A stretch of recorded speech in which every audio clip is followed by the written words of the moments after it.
We're setting up our cameras in a soundproof interrogation room.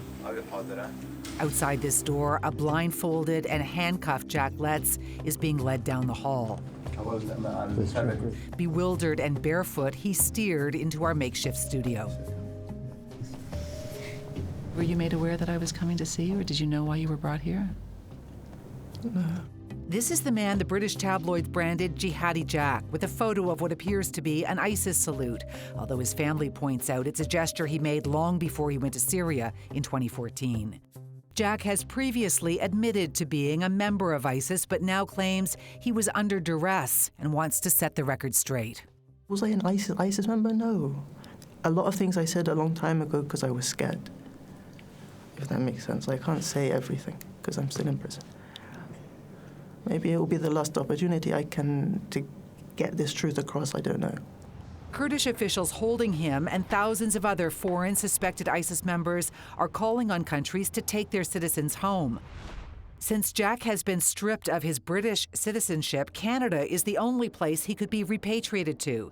There is no public or political will to do so. Jack has been here 7.5 years, a detention with no end.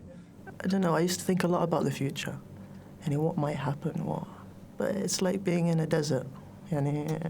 Every time you come to a dune, there's another dune after it, so I stopped thinking. Diagnosed with severe obsessive-compulsive disorder as a teen, Jack converted to Islam at the age of 16. And at 18, he says, he became obsessed with what was happening to his fellow Muslims in Syria when pro-democracy protests turned into a brutal civil war. I would spend hours on YouTube seeing people blown to pieces. I'm sitting in a 3-story house on a computer. I felt like I was a hypocrite. I felt like I was a horrible person. But how does it go from wanting to help people in Syria to joining ISIS? And this is where naivety played its role. I know it sounds ridiculous, ISIS being who ISIS are, but they said they're the only people who really want the best for the people.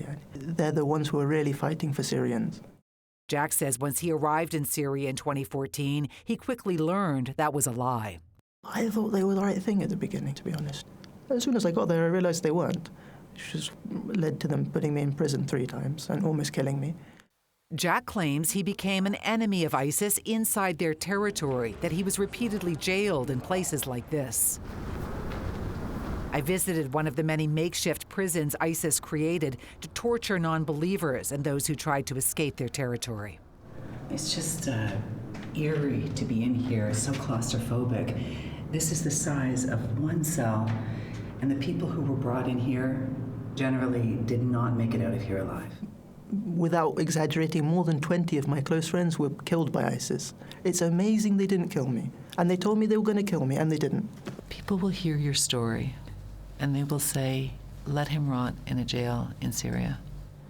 At least let me rot in a prison in Canada. Maybe I can see my mum once in a year.